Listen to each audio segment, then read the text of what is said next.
নমস্কার বন্ধুরা, আশা করি আপনারা সবাই ভালো আছেন। আমি আবার একটা নতুন রেসিপি নিয়ে চলে এলাম মনীষা ভাইয়ের চ্যানেলে। আজকে আমি বানাবো জন্মাষ্টমী স্পেশাল সুজি দিয়ে আর নারকেল কুড়ো আর কয়েকটা ড্রাই ফ্রুট দিয়ে লাড্ডু, সুজির লাড্ডু। আমি একটা জায়গায় জল গরম করে নিয়েছি। এই সুজি যে মাপটায় নিয়েছি ওই বাটির দু বাটি মাপে জল নিয়েছি, গরম করেছি। আমি বানাবো এটা গুঁড়ো দুধ দিয়ে বানাবো। আর জল গরমটার মধ্যে আমি গুঁড়ো দুধটা দিয়ে গুলে নেব। এবার গ্যাসটা জ্বেলে দিয়েছি। এরপর আমি ওর মধ্যে দিয়ে দেবো ঘি দিয়েছি। এবার আমি ওই ঘিটার মধ্যে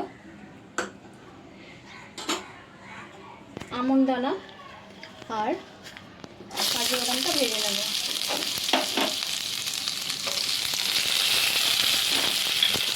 এগুলো আমি একটু লাল লাল করে হালকা ভেজে নিয়েছি। এবার আমি তুলে নিচ্ছি এগুলোকে। তার মধ্যে ঘি রয়ে গেছে একটু, ওই ঘিয়ের মধ্যেই আমি সুজিটা দিয়ে ভালো করে নেড়ে চেড়ে ভেজে নেব। ভালো করে নেড়ে চেড়ে এটাকে ভেজে নিতে হবে। একটু ভালো করে নেড়ে চেড়ে ভাজতে হবে, নাহলে জড়িয়ে যাবে কড়ার মধ্যে। লাল একটু হালকা নেড়ে চেড়ে ভেজে নিতে হবে, লাল লাল করে ভাজলে চলবে না। দেখুন আমার এটা ভাজা ভাজা হয়ে এসছে।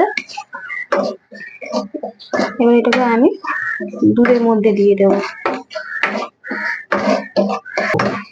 এই কাঁচের বাটির মাপেই আমি চিনি নিয়েছি।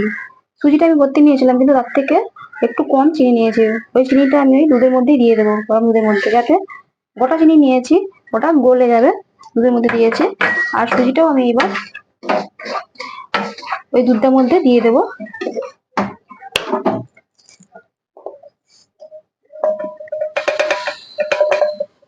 আমি এবার এটা 10 মিনিট ঢাকা দিয়ে রেখে দেবো, সুজিটা ফুলে উঠবে।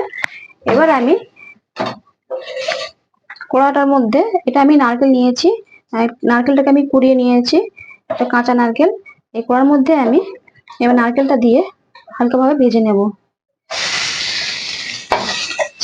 নেড়ে চেড়ে ভেজে নিতে হবে।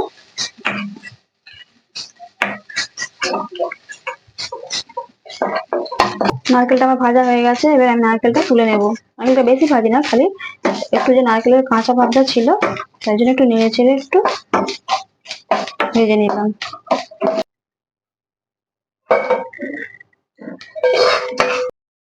কড়াই আমি 2 চামচ ঘি দিয়েছি। আর এদিকে আমি 10 মিনিট হয়ে গেছে, সুজিটা খুলে নিলাম। আমি ঘিটা গরম হয়ে গেছে, ওর মধ্যে আমি এবার এটা দিয়ে দেব। দিয়ে ভালো করে নেড়ে চেড়ে এটাকে মিশিয়ে নিতে হবে। চিনিটাও আমার গলে গেছে, সুজিটাও ফুলে উঠেছে। এবার ভালো করে এটা মিশিয়ে নিতে হবে। দুধটা সুজিটার মধ্যে টেনে নেবে। ভালো করে মিশিয়ে নেব নেড়ে ছেড়ে। দুধটা আমার সুজির মধ্যে টেনে নিয়েছে। আর সবসময় এটা হাত নাড়িয়ে নাড়াচাড়া করতে হবে, কারণ নাহলে কড়াই না হলে বসে যাবে। এরপর আমি এটা দেখুন মিশানো হয়ে এসছে। আমি এর মধ্যে দিয়ে দেবো ভেজে রাখা নারকেলটা, দিয়ে ওর সাথে মিশিয়ে নেবো ভালো করে। আর সবসময় হাত নাড়তে হবে, নাহলে কড়াই ধরে যাবে। আর দিয়ে দিচ্ছি ভেজে রাখা ড্রাই ফ্রুট গুলো, সব ভালো করে মিশিয়ে নিতে হবে।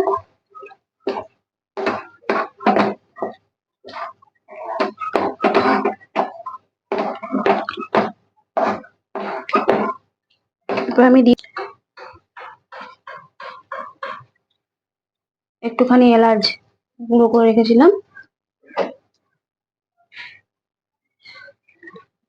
আর দিয়ে দেবো ওর মধ্যে কিশমিশ, দিয়ে সব ভালো করে মিশিয়ে নিতে হবে। গ্যাসের আঁচটাকে একদম কমিয়ে রেখেছি আমি। আমি আর একটু ঘি দেবো।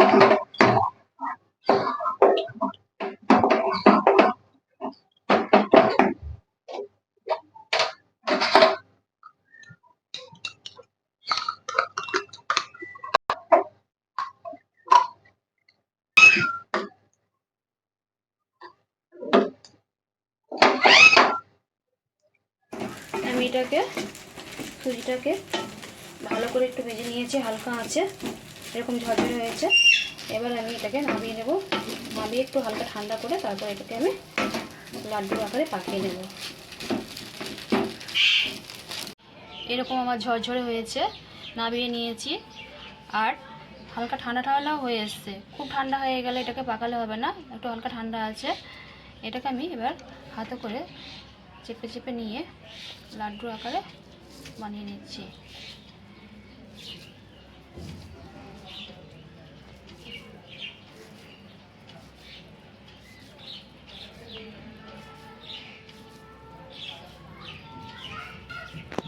ছোট বানাও না, আটার মতন মতোটা মোটো কেন হয় না, মত বড় তাই বল।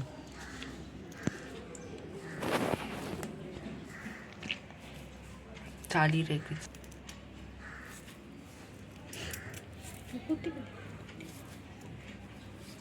এরকম করে আমি সবগুলোকে পাকিয়ে নিচ্ছি। কম ঘি আর একটু টাইম লাগে, ভালো করে নেড়ে চেড়ে নিয়ে, কিন্তু খুব অল্প ঘি নিয়ে এটা বানানো হয়ে যায়। আপনারাও বাড়িতে বানিয়ে দেখবেন কেমন হয়। আপনাদের বাড়িতে গোপালকে দেবেন, লাড্ডু গোপালকে। আর অবশ্যই চ্যানেলটিকে লাইক, কমেন্ট ও শেয়ার করবেন। আর অবশ্যই কেমন লাগলো কমেন্টে জানাবেন। আর নতুন ভিডিও পাওয়ার জন্য আমার চ্যানেলে সাবস্ক্রাইব করে রাখবেন।